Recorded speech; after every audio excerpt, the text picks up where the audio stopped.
सती का भ्रम और रामचरित्र। एक बार त्रेता युग में भगवान भोलेनाथ जगत जननी भवानी सती के साथ अगस्त्य ऋषि के पास गए।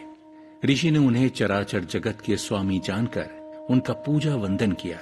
इस अवसर पर मुनिवर अगस्त्य ने सविस्तार राम कथा उन्हें सुनाई और इस तरह श्री रघुनाथ जी के गुणों की कथाएं कहते कहते शिव जी कुछ दिनों तक वहां रहे। फिर मुनिवर से विदा लेकर उमापति दक्ष कुमारी सती जी के साथ अपने निवास स्थान कैलाश पर्वत पर लौट आए।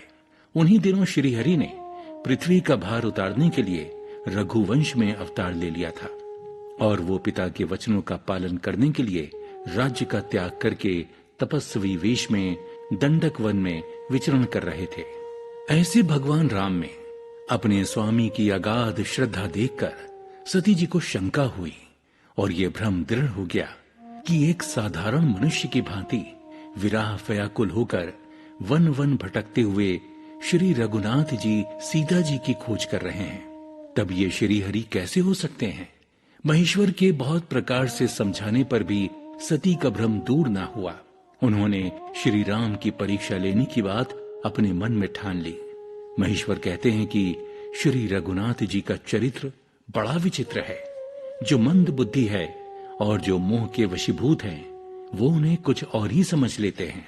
तुलसीदास जी ने भी कहा है, अति विचित्र रघुपति चरित जानहि परम सुजान, जे मति मंद विमोह बस हृदयम धरिहिम कछुआन।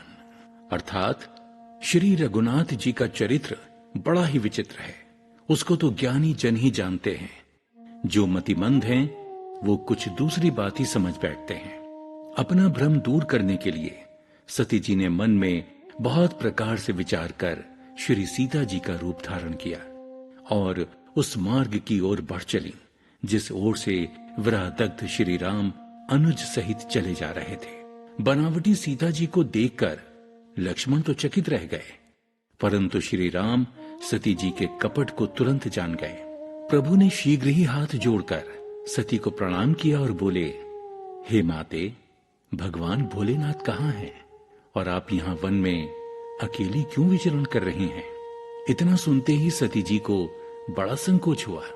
किसी अशुभ की आशंका से डरी सहमी वो शिव जी के पास लौट आई। महेश्वर ने हंसकर कुशल क्षेम पूछी और फिर बोले, बताओ, तुमने राम जी की परीक्षा किस प्रकार ली?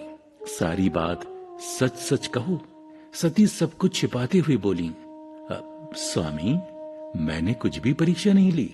मैंने तो उन्हें आपकी तरह ही प्रणाम किया, पर भोलेनाथ ने ध्यान लगाकर देखा तो सती जी का सारा प्रपंच तुरंत जान गए। उन्होंने विचार किया कि यदि मैं अब सती से प्रीति करता हूं तो भक्ति मार्ग लुप्त होता है और उधर सती परम पवित्र हैं, इसलिए उन्हें छोड़ते भी नहीं बनता है। प्रकट रूप में उन्होंने सती से कुछ नहीं कहा, पर हृदय में उनके बड़ा संताप है। अंततः महेश्वर ने अपने मन में एक दृढ़ प्रतिज्ञा कर ली। वहां से निकलकर महेश्वर कैलाश पर पहुंचे और वहीं पद्मासन लगाकर बैठ गए और उन्होंने अखंड समाधि लगा ली। सती जी समझ गईं कि भोलेनाथ सब कुछ जान गए हैं, उन्होंने मेरा त्याग कर दिया है। सती जी को बार बार पश्चाताप होने लगा। वो अपने आप को धिक्कारने लगी। मैंने शिव जी से कपट किया। स्त्री स्वभाव से ही मूर्ख और नासमझ होती है। सती का दक्ष यज्ञ में जाना और अपने आप को भस्म करना। भगवान भोलेनाथ अखंड समाधि में लीन है।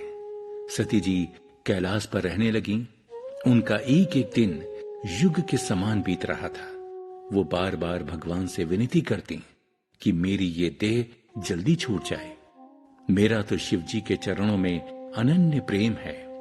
दारुण दुख सहते हुए 87,000 वर्ष बीत जाने पर अविनाशी शिव ने समाधि खोली। उसी समय दक्ष प्रजापति हुए। ब्रह्मा जी ने उन्हें प्रजापतियों का नायक बना दिया। इतना बड़ा सम्मान पाकर दक्ष के हृदय में अभिमान आ गया। इस पर तुलसीदास जी ने भी कहा है, नहीं कोऊ अस जन्मा जगमाही, प्रभुता पाई जाही मद नाही। अर्थात संसार में ऐसा कोई पैदा नहीं हुआ जिसको प्रभुता यानी अधिकार पाकर अभिमान न हुआ हो, यानी पद प्रतिष्ठा पाकर अभिमान हो ही जाता है। प्रजापति ने एक विशाल यज्ञ का आयोजन किया और आदर सहित सभी ऋषि मुनियों, देवताओं, किन्नर, नाग, सिद्ध, गंधर्व आदि को सपरिवार निमंत्रित किया, पर भोले शंकर को नहीं बुलाया। अपने पिता के यज्ञ में सभी देवताओं को जाते हुए देखकर सती के मायके के लिए प्यार उमड़ने लगा। ये देख शिवजी ने उन्हें बहुत प्रकार से समझाया, हे सती, मित्र, स्वामी, पिता और गुरु के घर बिना बुलाए भी जाना चाहिए, परंतु जहां कोई विरोध मानता हो उसके घर जाने से कल्याण नहीं होता। यदि तुम बिना बुलाए वहां जाओगी तो तुम्हारा अपमान ही होगा। जब लाख समझाने पर भी सती नहीं रुकी तो महादेव ने अपने मुख्य गणों को उनके साथ भेज दिया। सती जब पिता के घर पहुंची तो किसी ने उनकी आवभगत नहीं की। माता तो बड़े आदर से मिली, पर बहनें सब खूब मुस्कुराती रहीं।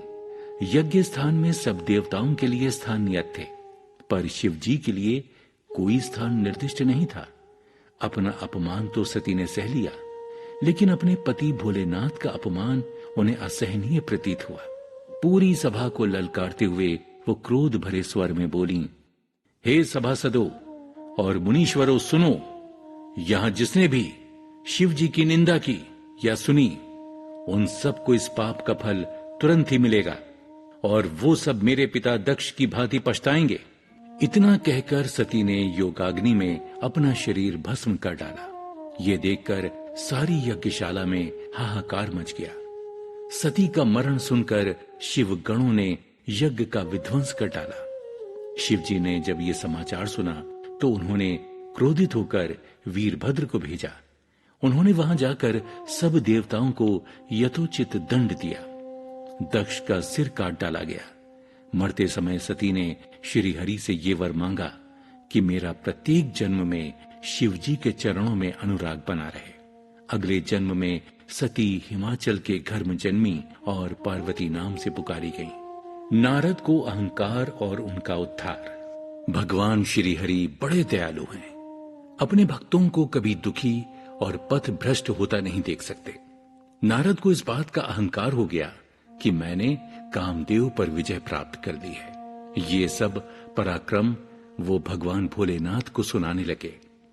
भोले भंडारी ने उन्हें सलाह दी, हे मुनि श्रेष्ठ, मेरी आपसे प्रार्थना है कि जो ये कथा आपने मुझे सुनाई है, इस प्रकार से श्री हरि को मत सुनाइएगा। पर नारद मुनि कहां मानने वाले थे। वो सीधे श्री हरि के पास गए। लक्ष्मीपति ने भी उन्हें खूब बढ़ा चढ़ा दिया। अब तो वो और भी अभिमान से सीना ताने श्री हरि का सिर नवाकर वहां से चले। श्री हरि ने अपनी माया से बैकुंठ से भी सुंदर एक नगर बसाया। उस नगर के नर नारी कामदेव से भी ज्यादा सुंदर थे। वहां का राजा शील निधि अत्यंत वैभव संपन्न था। नारद जी नगर में प्रविष्ट हुए। तत्पश्चात राजा के महल में पहुंचे। राजा ने सब प्रकार से उनकी आवभगत की और राजकुमारी को सामने बैठाकर उसके गुण दोष बताने का आग्रह किया। उसके रूप को देखकर मुनि वैराग्य भूल गए। वो राजा को कुछ और बताकर वहां से चल दिए। मन में एक ही विचार बार बार उमड़ने लगा है, विधाता, ये कन्या मुझे कैसे मिलेगी। उधर कन्या का स्वयंवर आयोजित था और नारद जी चिंता मग्न पथ पर चले जा रहे थे। तभी एकाएक श्री हरि उनके सामने प्रकट हो गए। नारद जी ने सिर नवा उन्हें अपनी सब दुविधा कही। श्री हरि बोले, जिसमें आपका कल्याण होगा मैं वही करूंगा। लक्ष्मीपति से हरि रूप लेकर नारद स्वयंवर सभा की ओर चले। उधर श्री हरि ब्राह्मण रूप धर सारी व्यवस्था देख रहे थे। नारद जी जहां बैठे वहां श्री हरि के दो गण भी बैठे। नारद जी को सुना सुनाकर व्यंग कर रहे थे। प्रभु ने आपको अनुपम सुंदरता दी है, राजकुमारी आप पर रीझ जाएंगी। राजकुमारी वरमाला लेकर चली। नारद जी प्रसन्नता से गदगद। अब कृपालु भगवान राजा का रूप धारण कर वहां जा बैठे। राजकुमारी ने नारद जी की ओर देखा तक नहीं। वो बार बार उचकते और छटपटाते रहे। सब उन पर हंस रहे थे। राजकुमारी ने हर्षित होकर वरमाला राजा यानी श्री हरि के गले में डाल दी। भगवान दुल्हनिया को लक्ष्मी निवास ले गए। सारी सभा मंडली निराश हो गई। तत्पश्चात शिव के गण नारद से बोले, आप अपना मुख जल में झांक कर तो देखिए। जब नारद ने जल में अपना रूप देखा तो श्री हरि पर बड़े कुपित हुए और बोले, तुम कपटी हो विष्णु, तुम धोखेबाज और मतलबी हो, सदा कपट का व्यवहार करते हो। तुम अपने किए का फल अवश्य पाओगे। जिस रूप को देकर तुमने मुझे ठगा है, मेरा श्राप है, एक दिन वही रूप विपत्ति में तुम्हारा सहायक होगा। मेरी तरह तुम भी स्त्री वियोग में दुखी होगे। श्री हरि बड़े दयालु हैं। उन्होंने अपनी माया समेट ली। इतना भारी श्राप अपने सिर ले लिया, पर भक्त को कुपथ पर जाने से बचा लिया। दोस्तों, आखिर किस श्राप की वजह से रावण को राक्षस कुल में जन्म लेना पड़ा? क्या राजा प्रताप भानु भी रावण के नाम से विख्यात हुए? आखिर ऐसा श्राप किसने दिया था? इसके अगले एपिसोड में जानेंगे इसकी पूरी कहानी।